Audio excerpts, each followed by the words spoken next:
So I would get up at like 7, drive for the 10 a.m. skate, do the skate, go do the grind, have a bar or whatever, and might pack a lunch or whatever, eat something, and on the way back I would hit the Newton Gold's gym and hit the gym and then get back home to White Rock. Hey folks, welcome back to the 262nd episode of the Athletes Podcast today, featuring Dusty Imoo, also known as the Goalie Therapist. He's worked for the Los Angeles Kings, played for the Fort Wayne Comets, and represented the Japanese national team as a nice hockey goaltender. Someone who I was very grateful to be able to spend 45 minutes with, driving around locally here in White Rock, South Surrey, British Columbia, in our brand new plug-in electric vehicle, that being this fantastic Jeep that Pioneer Aldergrove has provided with us. And it's been such a pleasure being able to drive this thing around in electric mode so that it doesn't sound crazy loud. And we can listen to the amazing insights that Dusty has in this episode. We can't forget about our partners in Perfect Sports Supplements and Can I Wellness Supplements for providing us with the best products available. You can get Perfect Sports by using the code AP15, getting 15% off at checkout when you use that code. And if you send me a screenshot of your order, I might even be able to send you some more stuff as a thank you for listening to this episode and for subscribing to the entire podcast, because ultimately you want to stay up to date every single week when we drop new episodes, when we release prizes, when we give you amazing insights, knowledge, and wisdom, all for free. All you got to do is hit the subscribe button. So I guess it's not free, but without further ado, let's get to the 262nd episode of the Athletes Podcast featuring Dusty Imoo. Here we go. You're the most decorated racquetball player in U.S. history. World's strongest man. From childhood passion to professional athlete. 8-time Ironman champion. So what was it like making your debut in the NHL?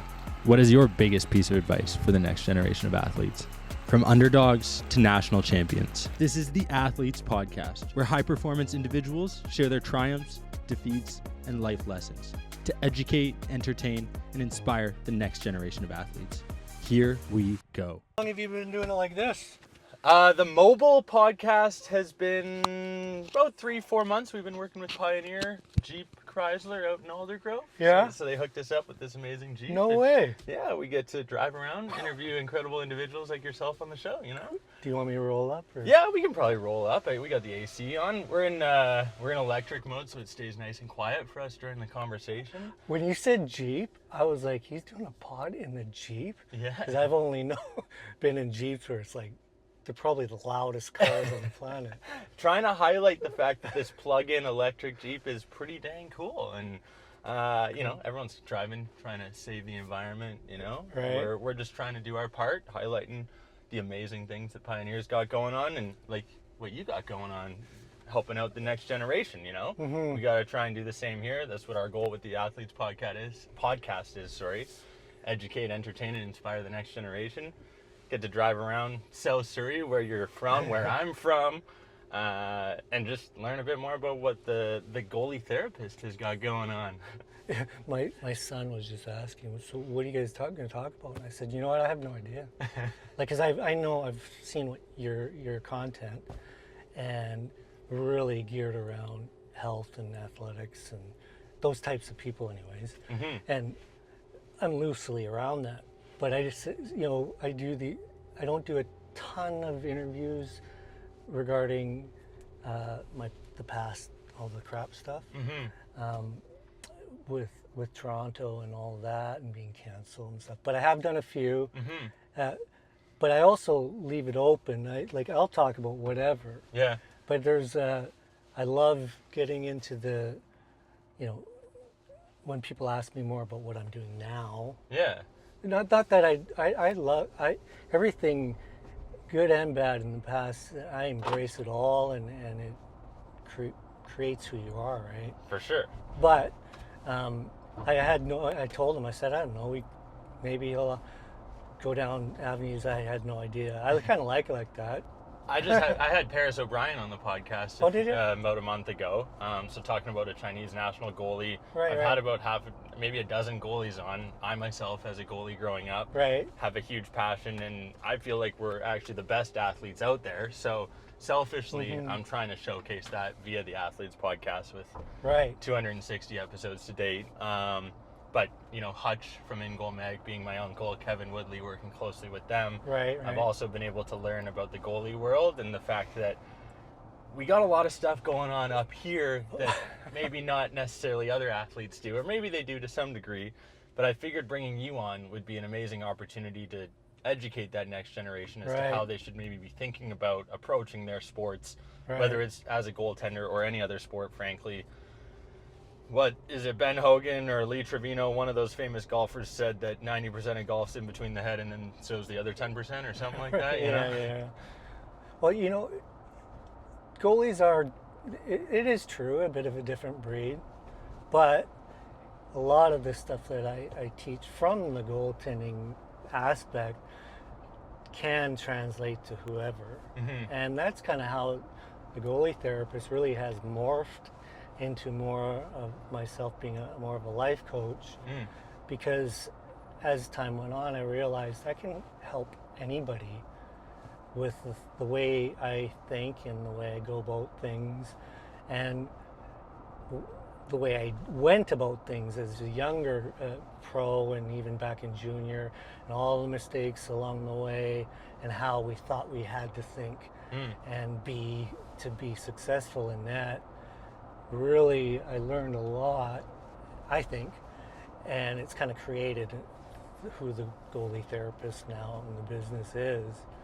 But it definitely, there are things you can take specifically from goaltending and the way you think as a goaltender, and apply that into all other aspects, whether it be your business, life in general. And that's what really has created this whole thing where we're at now. That's kind of why I was also excited about getting you on the show, because obviously I have this passion project in the Athletes podcast. I played a bunch of sports growing up, was never necessarily good enough to make it to the pro level, but feel like I can play enough and to a level at which I can chop it up with most people. Right. A lot of the next level that people talk about comes from the mental aspect as well. Oh, yeah. And I myself, with a lot on the go between Cook Stark Management, our female athlete agency, the podcast, and my full-time job, I tend to get overwhelmed. I tend to get a little stressed out. And Right. I'm curious if you have specific coping mechanisms that you teach to your young athletes as to how to handle, manage that stress. Are there specific kind of, you know, you've got box breathing, you've got your 5-4-3-2-1 method. I've learned a little bit through therapy, but like, what's your kind of methodology? Or Right. if you were to teach it to young adults who are trying to become the best athletes they can be, what are your suggestions to them off the hop just getting started? The beginning, it's a great topic because it really does come down to that for high-level athletes. And you kind of get to a point, and if you have talent and hard work, a good work ethic, you can kind of start going in the right direction. But then you hit this point where other things start to creep in, and now you start to have ups and downs, and that's where really the challenge is. So great topic.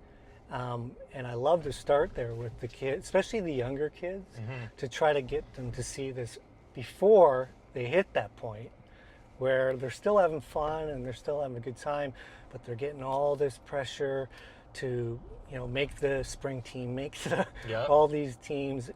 And so that's really where the joy is in helping the younger kids.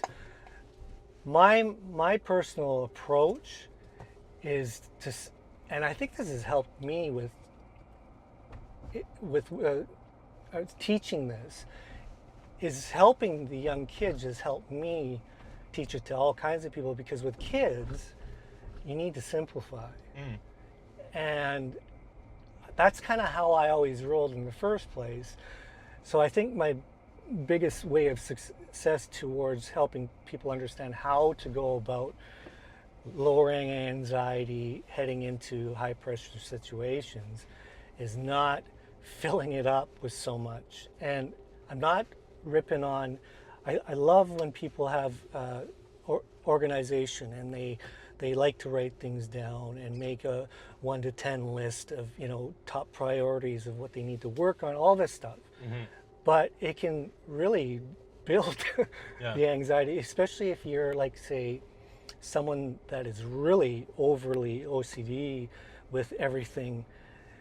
Simplifying can really be helpful in lowering the anxiety. So I try to give small points one at a time and use personal experiences. Okay. So I use a lot of examples as opposed to saying, let's use this method, like when you're, some of the things you were just mentioning, they all have value. Mm-hmm. But if I slap on all these approaches and then really hunkering down on this one way of doing, like you got to do your affirmations at this time when you wake up, you got to go do your breathing, you got to get your feet grounded to the earth, all of these different things are great, but you unknowingly you're actually building a little bit more of anxiety if you have too much on your plate. Okay, trying to stick to the routine, causing more I would stress. pick one or two things to focus on for a good stretch of time. Say, I'm just going to do this. Okay. Does that make sense? For sure. So instead of overwhelming yourself with 62 different things during your day, to structure it so that you're optimized, reducing it to 2 or 3 Right. that you can make sure you can complete Right. to full succession every single day, no matter what. Exactly. Okay. And the funny thing is, you know, I look back at myself, my younger self, and very driven and very committed to the, you know, extreme. Yep. And my wife, I remember, she used in the summers would be like, you know, what part of the day is for the family? Yeah. And because I would leave there back in the day, there used to be only one pro skate, and that was, for years it was Moody Park in New West, and then we shifted it to Canlan in North Van, and so we're here. So I would get up at like 7, drive for the 10 a.m. skate, do the skate, go do the grind, have a bar or whatever, and might pack a lunch or whatever, eat something, and on the way back I would hit the Newton Gold's gym and hit the gym and then get back home to White Rock. And that was my summer. Wow. But really it didn't have to be like that. Mm-hmm. I can still I could have gotten my work done and just planned it better and have more balance. And if you've ever listened to me, and whether it be on social or worked with me, balance is a big thing for me because I didn't do that. There were a lot of good things I could pick out from my career. Mm-hmm. You know, anyone that plays 15 years pro did some things right. Yeah. But there were a lot of things that didn't need to be the way they were. So I think having a good balance, and this leads back to what we're discussing here, is when you're working on something, you really, if you focus on the balance of yourself, first and foremost, all these other little things you're going to be working on are going to be a lot smoother. And you really need to, like what you're talking about with yourself, when you're trying to build businesses and do this and that, you got to take a step back and look at yourself. Okay, myself, and where am I at? How am I doing? Right. Am I enjoying myself? You got to kind of start to find a better balance. Then you go tackle something. Okay. I mentioned them at the beginning of this episode. Can-I Wellness Supplements provides you 4 separate sprays that allow you to be your best every single day. That is the blue, Fresh. That's the purple, Sleep. That's the green, Mend. And that is the red, the Boost. All 4 you can get for using the code AP20 at checkout. You can save 20%, whether that's on their website. And again, send me that screenshot when you're purchasing them. Our athlete, Katie Simonson, loves them and cannot say enough good things about them. I promise you will enjoy Can-I Wellness Supplements as well. Use the code AP20. Let me know what you think. Yeah, I definitely struggle smelling the roses, as they say. For sure. I'm not good at it. I am constantly being reminded by others. But I think I've also, I guess, been exposed to people mentioning, and like I kind of, when I hear you saying you're looking for balance, I'm curious, do you think you would have played 15 years professional if you were balanced growing up? And throughout those years, where you were training, working that hard? Like, would you have gotten to that level if you were balanced? This is a good question too, because anyone that is really striving and stuff, a lot of people gravitate towards the mamba mentality. Yeah, They love seeing the Grant Cardones, even Kobe Bryant's and these high level achievers, and they figure that must be the reason, right? Mm-hmm. I believe you can have things about the mamba mentality, and I think I had that. Okay. But I also believe you can keep some of that, but still balance your life out better and enjoy yourself along the way. That's where you miss out a lot, and don't I don't think you smell the roses the way you said it. Mm-hmm. I think you can do that. I found at the end of my career, the last 6-7 years, it just got better and better and better and better and better. And at the end, I only retired for my family. I would have played another 5 years for sure. Yeah. Because I was loving the game. I was taking care of myself better, not in the drinking area yet. That wasn't until I was done hockey. But I really think you can still have that fire and drive, but it's come from a good place. Yeah. I was more, for years, especially through the second year junior, third year junior, once I became like the top ranked goalie in the NHL draft, it was like it shifted. Up to that point, I was just going hard and loving it, and I was just the man. But then it shifted, and it was this chip on my shoulder to prove everybody wrong, that I wasn't too small, and I had to show everybody. And this went on for quite a few years until I left and was in Japan. Once I got there, I started to see a whole different thing about the game and where I was with the game. So I believe, to answer your question, I believe you can get to where you want to go without just only living your life with that mamba mentality.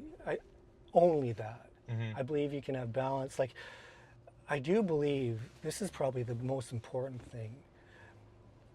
Unknowingly, my parents, I think, had a big part to play in what created my drive and everything. Right. Wasn't though my dad was telling me anything. He wasn't an athlete. My mom wasn't an athlete. They were so quiet. But I think that was the key for it, really. They allowed me to just go get it and play anything I wanted to play, and just cheered me on and made me just want to go to the ball diamond in the summers. I was as good a baseball player as I was a hockey player, and I loved that. And then in the winter, I just couldn't wait to play hockey, and I think them allowing me to just enjoy the sports I was playing started to create that. Mm-hmm. I'm not going to lie, there is something in people sometimes. Yeah. Like, as a little kid, I wasn't getting it from my mom or dad. Like, seeing my dad go out and do something, he's so driven. He wasn't. He was just a guy who went to work at Ford warehouse, Well, maybe that work ethic on its own, just being able to wake up at 4, do that. I don't know if I appreciated it back then, but I do, man, like getting up every day and doing that same job. I had to work there a few summers as a young teenager, and that was just before junior and into junior, and I realized what hell he did every day. So without him teaching me verbally, definitely showed me commitment to the family anyways, and what I didn't want to do in my life. Sometimes those jobs, like, I roofed for a day, and it was a long day, and it didn't happen after that. But you've learned that from your parents, the ability to work ethic. Those things don't necessarily always come naturally. How does that impact you raising your two sons? Three sons and a daughter. And a daughter. Yeah, the three boys are all very different.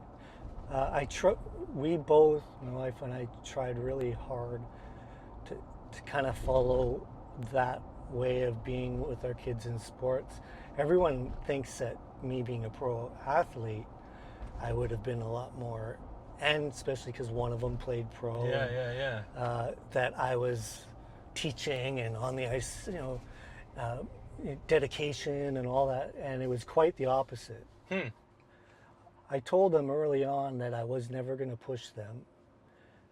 If I had to pull or push, then that's not the sport for them. Right. That they're not going to be anything anyway. Dusty Imoo, thank you for coming on the Athletes Podcast. I appreciate it. Fellow Whoop user, we're not talking training. We're talking mental mindset today. Thank you, folks, for tuning in. Really appreciate you. We'll see you next week. Thanks again, Dusty. Appreciate your time. Just want to say thank you, folks, for tuning in to the 262nd episode of the Athletes Podcast.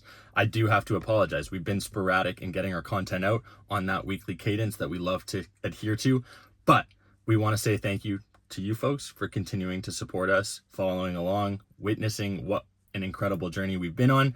And we want to say thank you to our partners, Perfect Sports Supplements, for continuing to be the best in the business, providing us with the best protein possible in diesel, and providing you guys with an incredible discount code, that being AP15 at checkout to save 15%. I also want to thank our producer, Ryan Lott. Give him a shout out down below. The guy's an absolute gem for putting this together every single week. And again, shout out to you for listening, getting yourself a little bit better today. I hope you have a great rest of your day, a great rest of your week, and we'll see you next week for another new episode of the Athletes Podcast. My name is David Stark. Thanks for tuning in. Bye.